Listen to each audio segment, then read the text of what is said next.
So, a very warm welcome to all of you. So, आज हमारे साथ जिन्होंने ज्वाइन किया है, वैसे तो किसी इंट्रोडक्शन की ज़रूरत नहीं है. I know him for a very long time. Students love him, we love him, and he is currently a faculty member and recently concluded his MPhil as well from Zabas, Mr. Munawar Hamid. Sir, a very warm welcome. Assalamu alaikum and thank you so much for giving us your time, sir.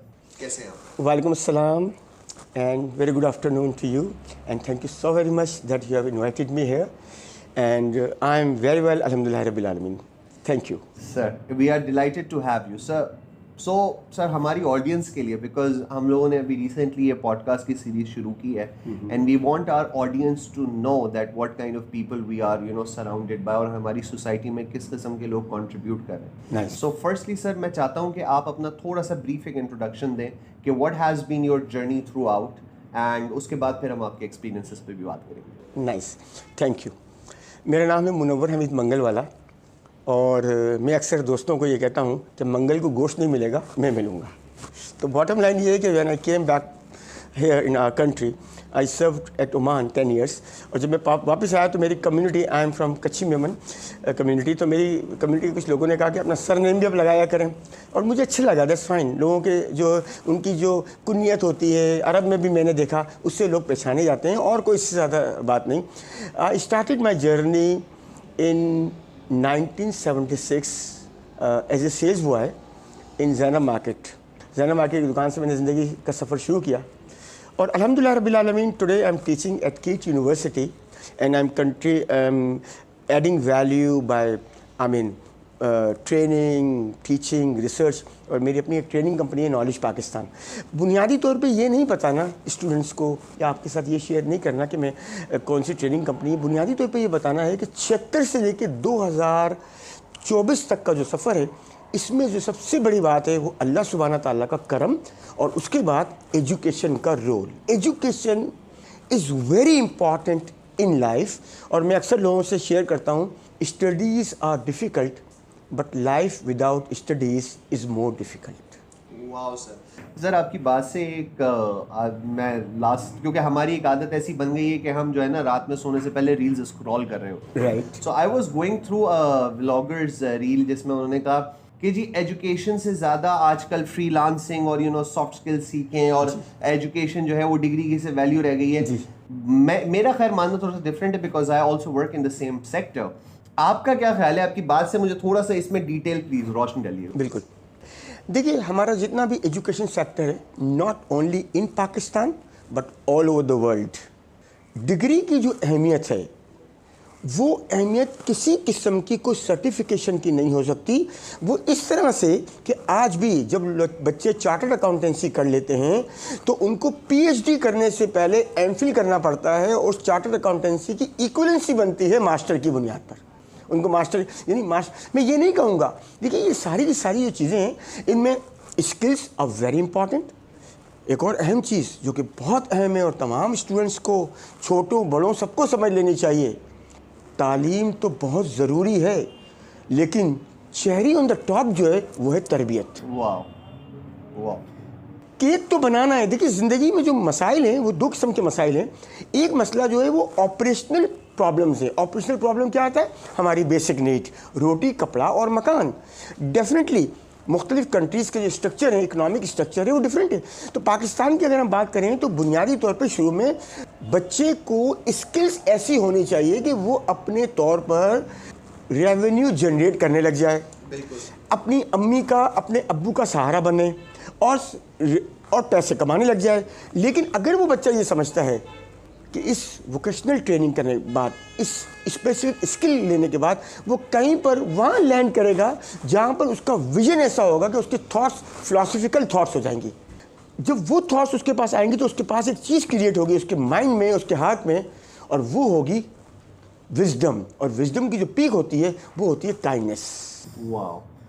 आप kind जब होते हैं जब आप पढ़ते हैं, और पढ़ते जब हैं जब आप किसी एजुकेशनल इन्वायरमेंट में आते हैं जहाँ पर आप लोगों के साथ, उन लोगों के साथ मुंसलिक होते हैं जो एजुकेटर्स होते हैं, जो आपको कोई स्किल प्रोवाइड नहीं कर रहे होते हैं, वो आपको थॉट्स प्रोवाइड कर रहे होते हैं जिसकी बुनियाद पे आप स्किलफुल लोगों को जो है वो आप बता रहे होते हैं कि कैसे क्या करना है, और क्या करना इंपॉर्टेंट से ज़्यादा जो बात है वो है क्यों करना है, और ऑफ कोर्स उसके साथ साथ कैसे करना है, दैट इज और उसके साथ साथ कैसे करना है, वेरी इंपॉर्टेंट। सर इसके हवाले से एक सवाल है मेरा, आप of course you are teaching in a university right now, मेरा क्वेश्चन ये है कि मैंने काफ़ी लोगों को ये कहते हुए सुना है, students who have graduated from LUMS, IBA, Zabist और NAST और NAD, मैंने ये सुना है कि 4 साल हम जिन लोगों के साथ गुजारते हैं इन एनी इंस्टीट्यूशन या यूनिवर्सिटी में, वो हमारे ताउम्र के दोस्त बन जाते हैं, या हम एक बड़ा सोशल कनेक्ट सा हम डेवलप करते हैं उनके साथ। ठीक है। तो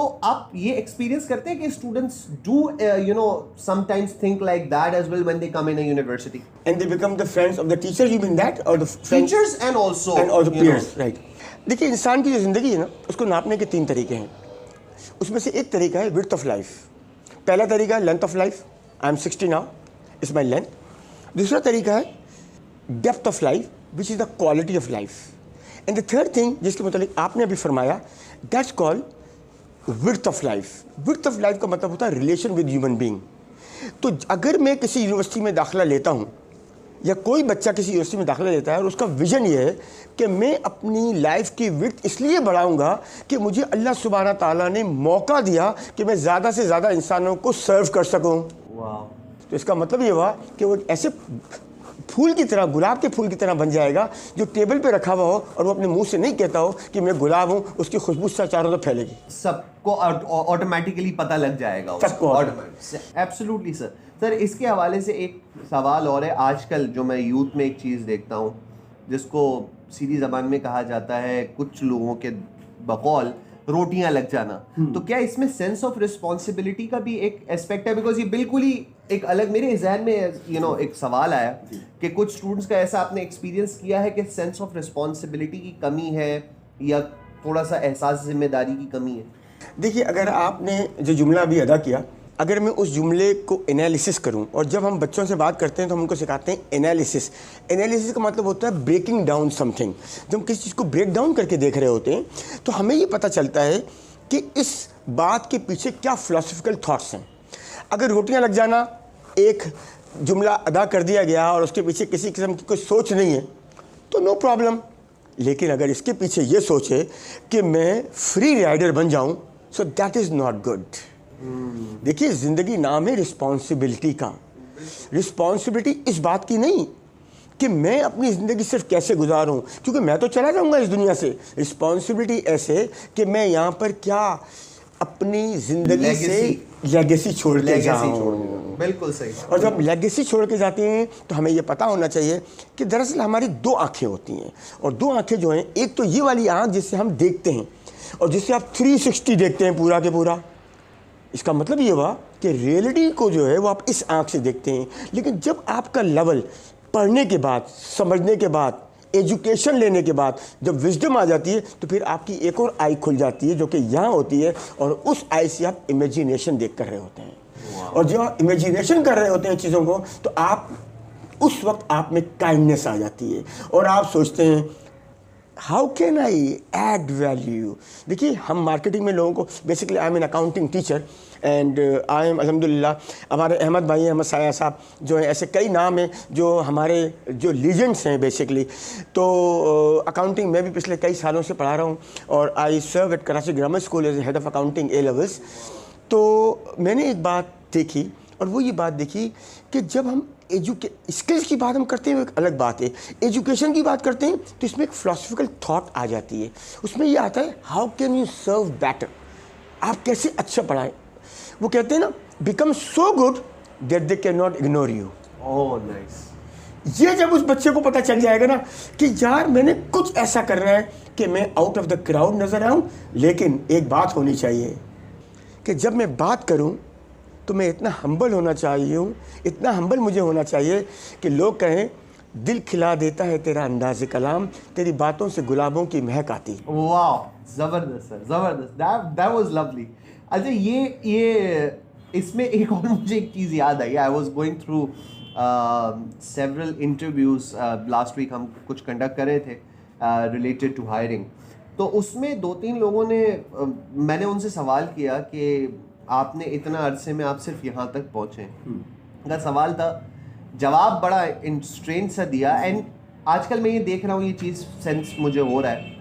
उन्होंने जवाब दिया, सर क्योंकि हम हमेशा से ना कोशिश करी कि ईमानदारी और हलाल की तरफ रहे, इसलिए ज़्यादा जल्दी ऊपर नहीं पहुंच सके। राइट। तो ये सेंस आपको लगता है, because you interact with students और आप यूथ के साथ आपका कनेक्शन है बहुत ज़्यादा आज भी। करेक्ट। क्या ये चीज़ आप सेंस कर रहे हैं कि ये चीज़ अब सोसाइटी में डेवलप होती जा रही है आहिस्ता आहिस्ता? इस सिलसिले में आपको इस तरह से रिस्पॉन्स करूँगा कि हमारी पूरी ज़िंदगी में 2 किस्म के वेरिएबल्स होते हैं। एक होते हैं कंट्रोलेबल वेरिएबल्स और एक होते हैं नॉन कंट्रोलेबल वेरिएबल्स।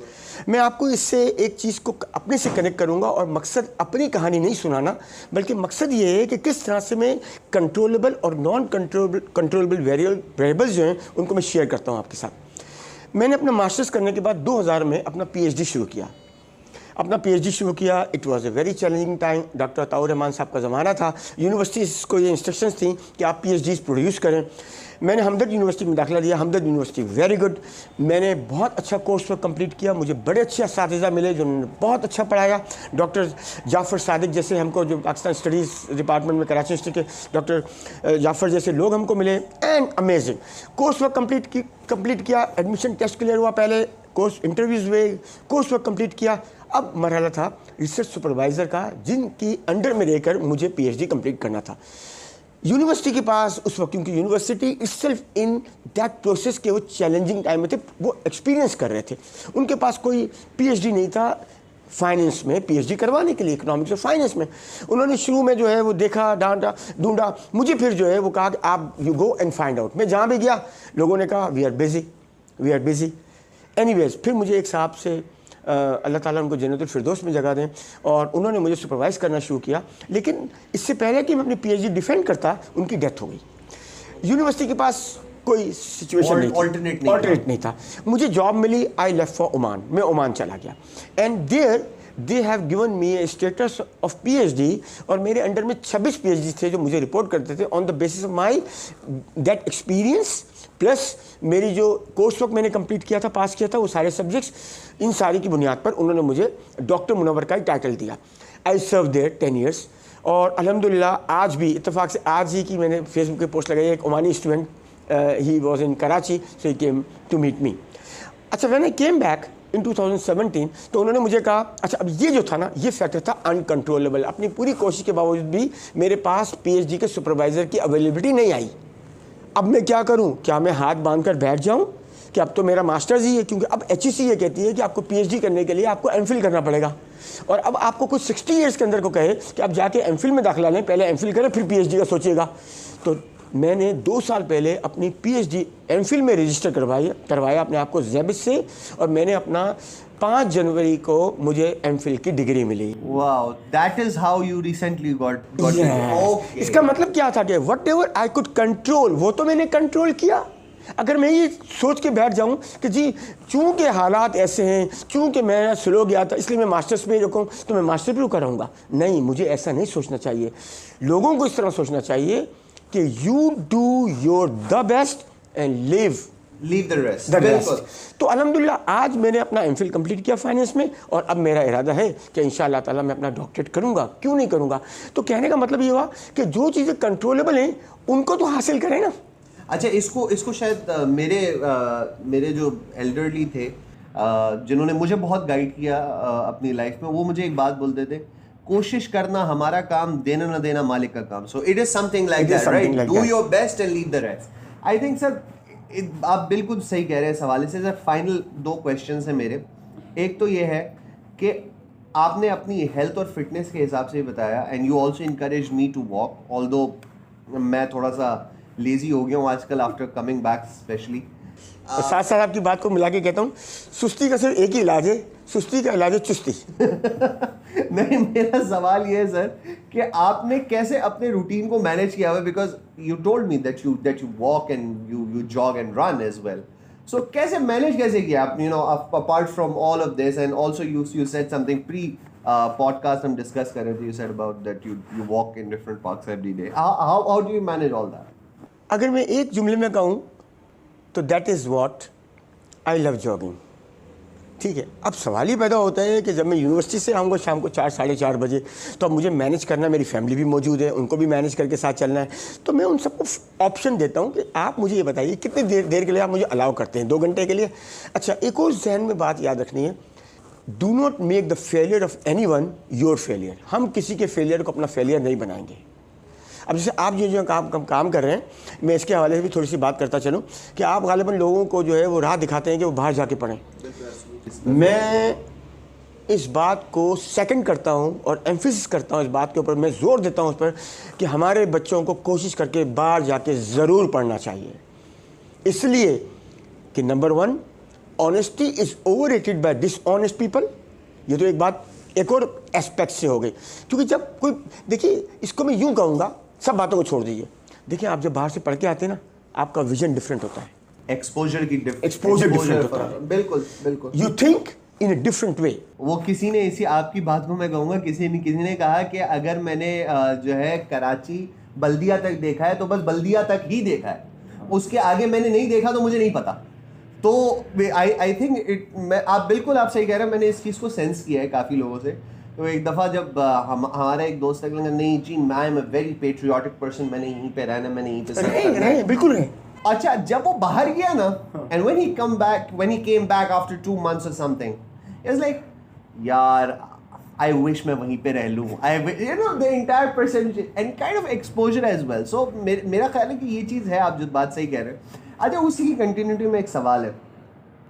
काफ़ी लोग ये बात कहते हैं, because I go to different colleges for counselling sessions as well.